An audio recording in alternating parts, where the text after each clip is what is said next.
Bien, amigos, en el espacio estelar del día nos place recibir al doctor Antoliano Peralta Romero, que es el consultor jurídico del Poder Ejecutivo.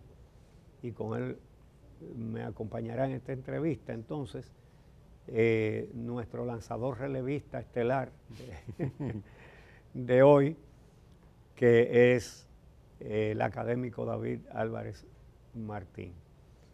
Buenos días, doctor. Buenos días a todos y a las personas que nos ven y nos escuchan. Hay muchos temas interesantes en estos días. Voy a comenzar por el proyecto de ley de alianzas público-privadas. Tengo una curiosidad.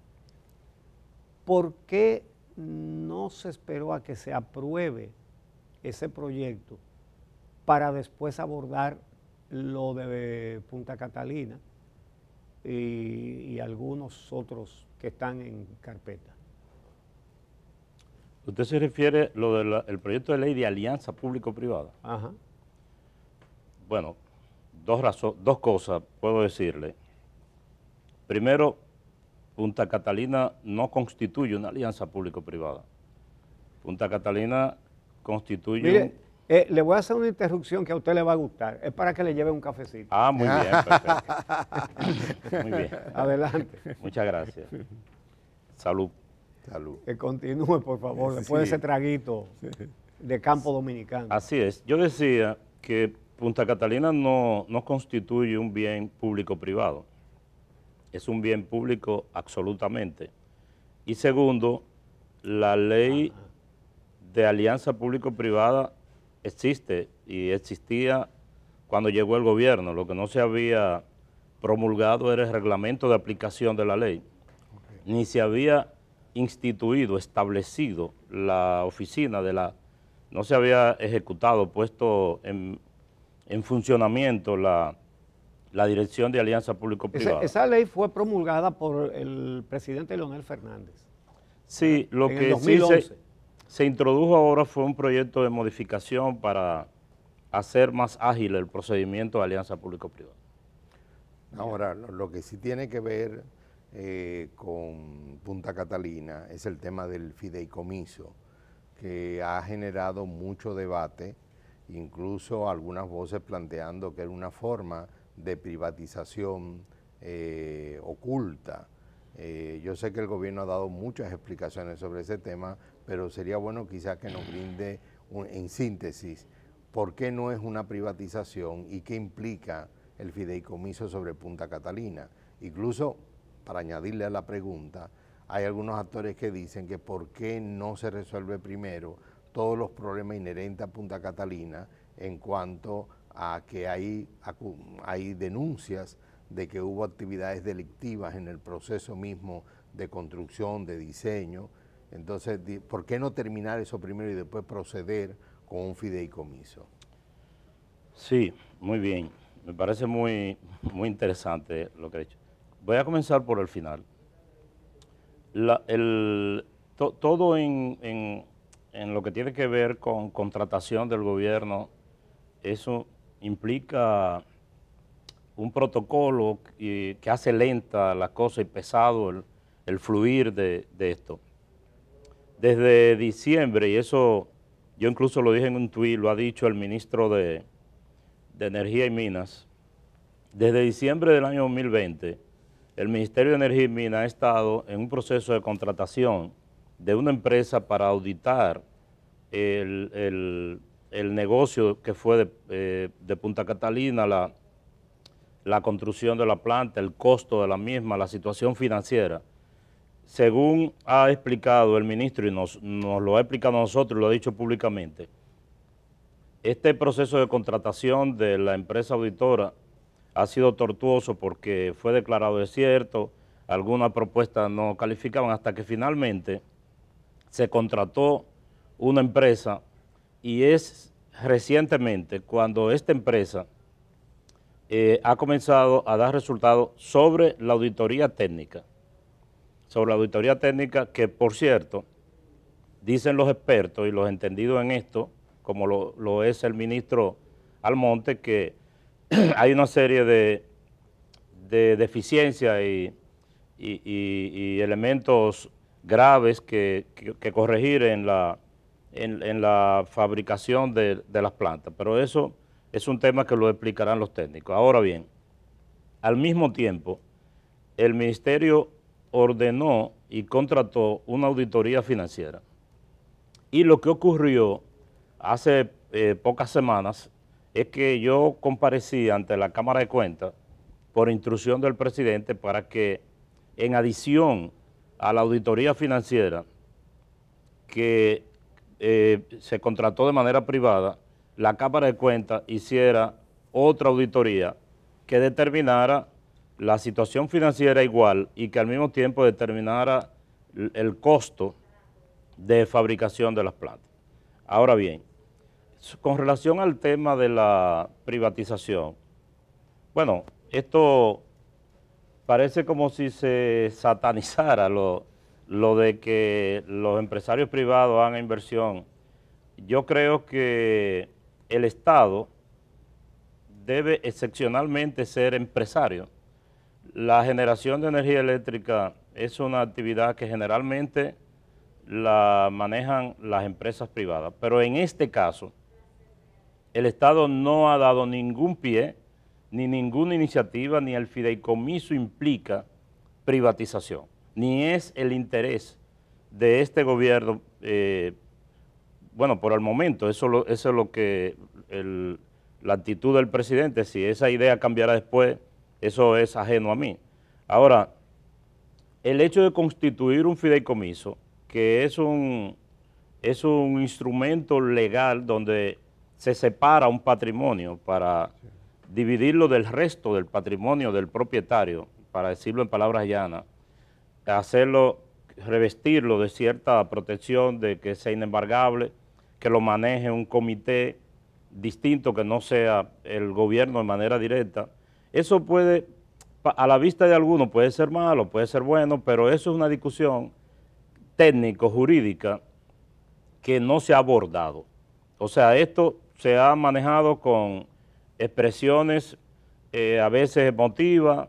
Hay personas que con buena intención repiten ideas en contra de esta propuesta del fideicomiso, pero que nunca probablemente han leído el contrato ni tienen idea de lo que es un fideicomiso.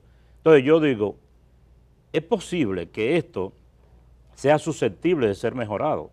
Incluso usted puede hacer una propuesta de un contrato que usted cree que es buena y ese contrato no serlo, pero un contrato en sí mismo no es malo, es lo que quiero explicar.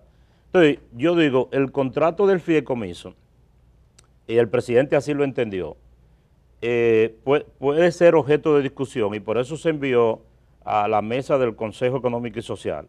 Lo que quiero separar es si ese negocio es bueno, de si el fideicomiso como tal en sí mismo es bueno o es malo. No, un fideicomiso no es ni bueno ni malo, es como un contrato de compraventa o un contrato de alquiler. Usted dice, ¿un contrato de arrendamiento es malo? No. Ahora, ¿ese contrato es bueno? Ya eso tendríamos que discutirlo y eso es lo que no se ha hecho, ¿no? Entonces, el fideicomiso, donde hay una persona que aporte el bien, que se llama fideicomitente, y uno que es beneficiario, que es el fideicomisario, y uno que lo administra, que es la fiduciaria. En este caso, la fiduciaria es el Estado, es del Estado, es el Banco de Reserva. El fideicomitente es el Estado porque es quien aporta el bien. El beneficiario es el Ministerio de Hacienda. Entonces, ¿dónde está la privatización? Ahora bien, en el contrato vi que la fiduciaria, que eso no lo maneja la consultoría, eso es un contrato que lo hace la fiduciaria.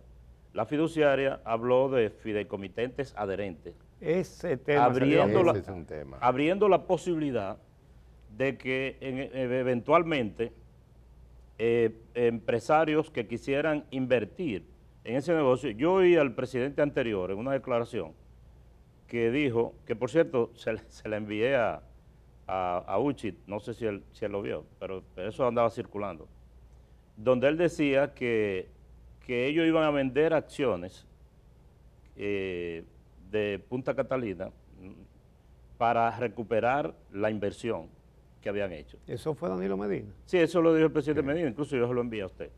Eso puede ser bueno o malo, es decir, eso es un criterio financiero, es un negocio.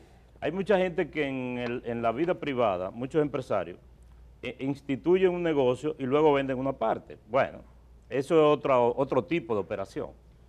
De suerte que, con respecto a esto de los fideicomitentes adherentes, eso es una opción, ¿verdad? Que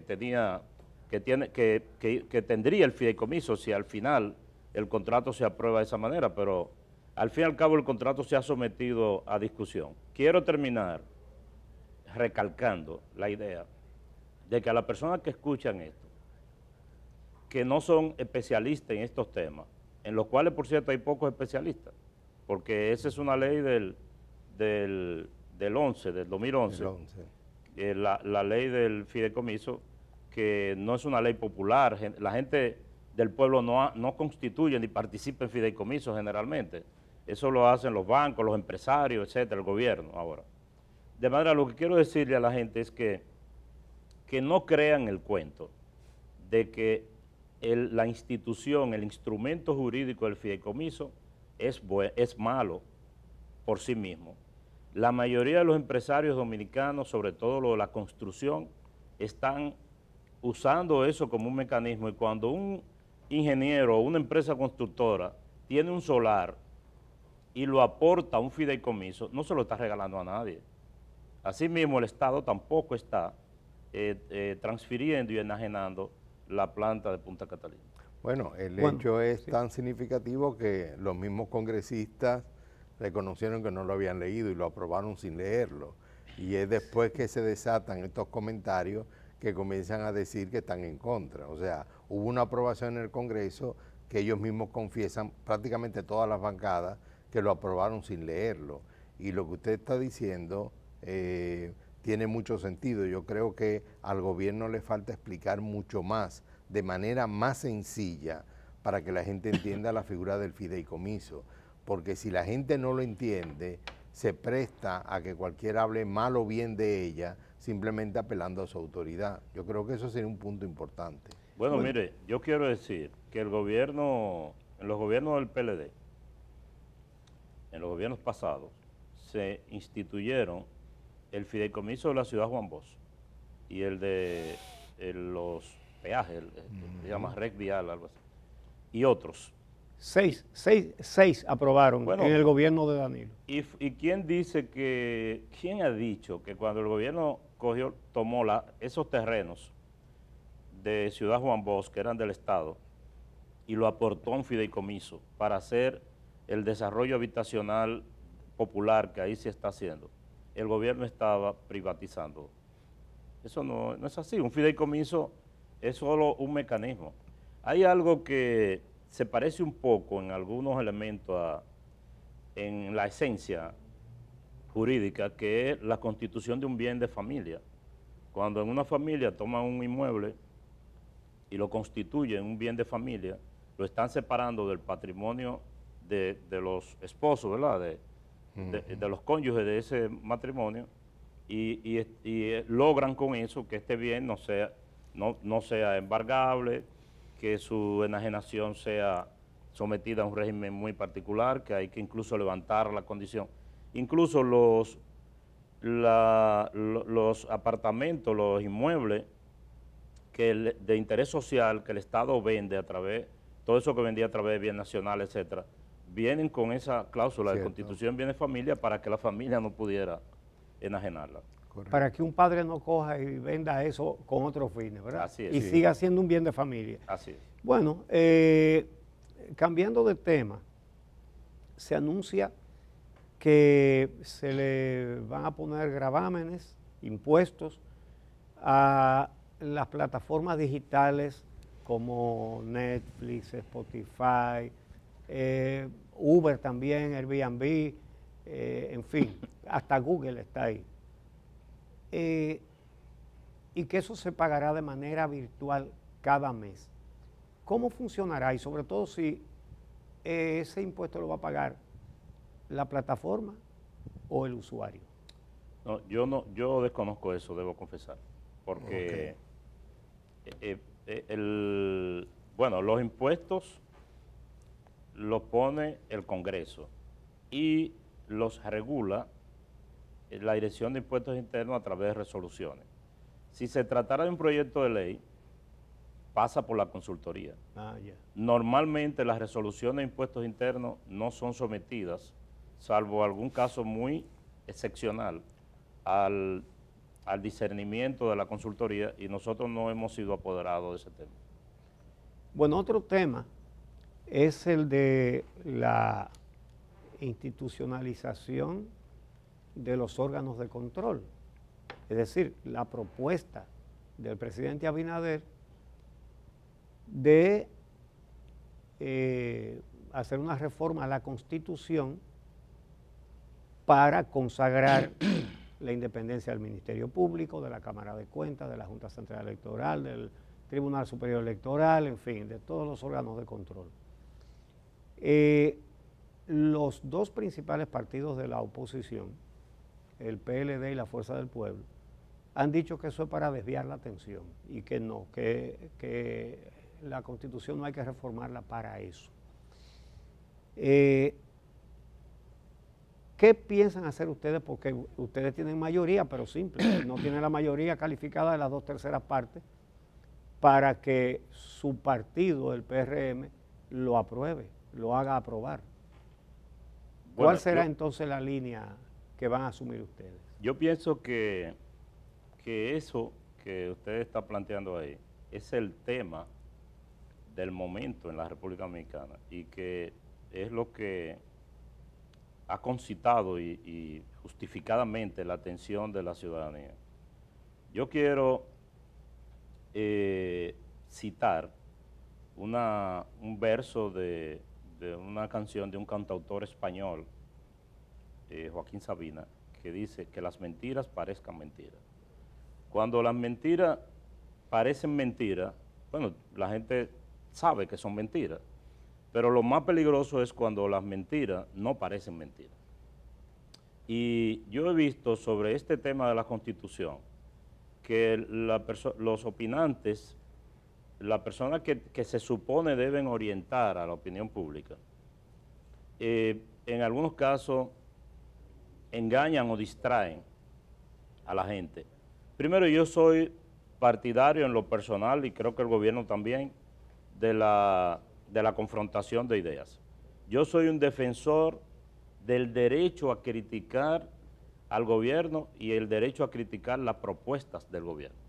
Yo creo que incluso el sistema institucional dominicano, consagrado en la ley, está creado, y debería ampliarse eso, para que muchas iniciativas del gobierno sean objeto de crítica. Por ejemplo, la ley establece que, por lo menos 2 leyes establecen, que determinados reglamentos tienen que ser sometidos a consulta pública.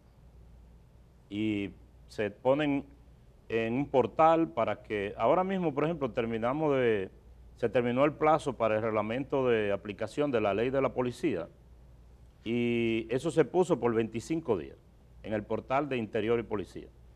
Hay otros que se ponen por 10 días.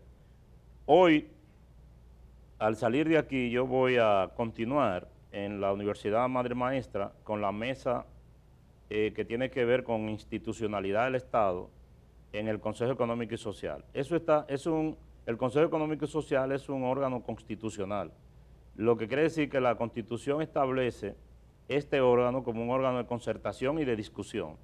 De manera que hago este preámbulo para decir que la opinión, la discusión, la confrontación de ideas, eso es parte de la institucionalidad y de la democracia, y hay que apuntalarlo y ampliarlo. Ahora bien, cuando un gobierno somete un proyecto de reforma constitucional, que he dicho yo como vocero autorizado en este tema, que así como no lo soy en el materia de impuestos, sí lo soy en este tema, porque eso se ha trabajado en la consultoría. Cuando un gobierno dice, el presidente dice, yo voy a proponer un paquete de reforma, para contribuir a aumentar la institucionalidad del Estado, la modernización del Estado y la transparencia. En esa reforma vamos a proponer que los miembros de la Cámara de Cuentas, de la Contraloría, de la Suprema Corte, del Tribunal Superior Electoral, del Tribunal Constitucional, en fin, de las altas cortes y los órganos de control y el Ministerio Público no puedan ser escogidos de personas que tengan por lo menos 5 años precedentes de haber tenido militancia política.